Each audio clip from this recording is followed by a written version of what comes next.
Let's begin. You're walking into a room. Maybe it's a new job interview, maybe it's a first date, or maybe you're stepping onto a stage. You haven't even said a word yet, but they've already judged you. In psychology, there's something called thin slicing. It means people make judgments about you in as little as 7 seconds.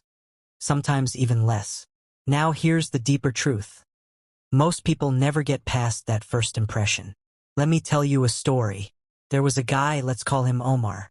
Omar was smart, polite, talented, but every room he entered, people overlooked him. Women saw him as just a friend. Men never took him seriously. One day, after another failed date, Omar asked the real question. Why do they never see me for who I really am? That's when he started studying psychological triggers, how small details like voice tone, posture, eye movement, word choice, and facial expressions affect how people respond to you. He began to experiment. He entered rooms with a straight spine, deep eye contact, and said fewer words, but more confidently. What happened? The same people who ignored him now leaned in. They listened. Some were even intimidated. Women, they noticed. They remembered. What changed? Not who he was, but how he signaled who he was. Let's break down the psychology of what worked for Omar, and how you can use the same. 1. The power of presence, body plus mind. Your body doesn't lie. Omar used to sit with his shoulders hunched, eyes darting around, smile too eager. Subconsciously, people read this as weak energy. So he changed that. Shoulders relaxed and back. Chin slightly raised, not too high, just enough to show self-trust. Slower movements equals higher status. According to Harvard psychologist Amy Cuddy, high-power poses increase testosterone and lower cortisol. That's confidence plus calmness. Try this now. Stand in front of a mirror and take up space. Breathe deeply. Smile with your eyes, not just your lips. That's how leaders stand. 2.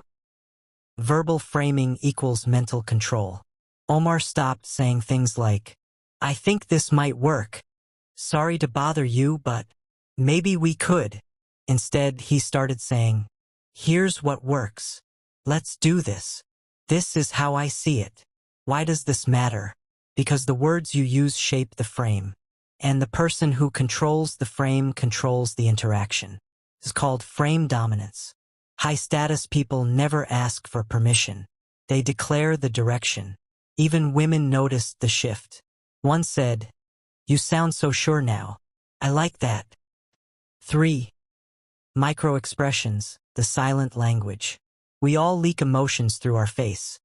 Subtle eye twitches, eyebrow raises, lip compressions. Psychologist Paul Ekman found that these micro-expressions are universal. Omar learned to control his. When someone challenged him, he didn't flinch. When someone complimented him, he didn't overreact. He stayed centered, which communicated, I know who I am. Your opinion doesn't shake me. That aura? Irresistible. 4. Scarcity makes you valuable. Omar used to reply instantly to every message. He was always available. That changed. He took time. He wasn't rude, just selective. The result? People started respecting his time, even missing his presence. That's the paradox. The less you give access, the more people want it. Scarcity creates desire. Especially in women, they began texting first, checking in, wondering where he was. 5. Use curiosity, not clarity. Mystery is power.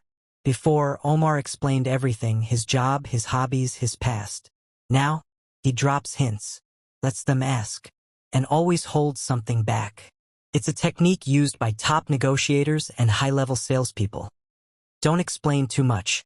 Let curiosity pull them in. The more they ask, the more invested they become. 6. The mirror effect. Become what they want to see. Ever notice how people like others who are similar to them? It's called mirroring, copying body language, speech patterns, even energy levels. Omar used this subtly. If someone leaned in, he leaned in slightly. If they laughed, he mirrored their smile. Result? Stronger connections, deeper trust. But he never became a copy. just a reflection of comfort. 7. Leave a signature emotion. Here's the biggest psychological hack. People don't remember what you said. They remember how you made them feel. Omar chose to leave one emotion behind in every interaction. Certainty. When he spoke, people felt safe. Not because he said what they wanted to hear, but because he meant every word he said. That became his brand. That's what high-level people do. They leave you feeling better than before. Final story, the boardroom test. A few months later, Omar walked into a company boardroom for a pitch. Suits, million-dollar contracts, tension. He didn't rush, didn't overtalk. He greeted each person with calm eye contact, sat confidently, and began with, "Here's what I believe will change your results." By the end, he had the deal. Not because he had the best idea, but because he owned the room. That's what high-level psychology looks like. If you want to be that one person in every room, master your presence. Speak with authority, not apology. Create curiosity, not desperation. Leave behind certainty, not confusion. This is the new language of instant influence. And now you know it. Want more? If you found this helpful, don't forget to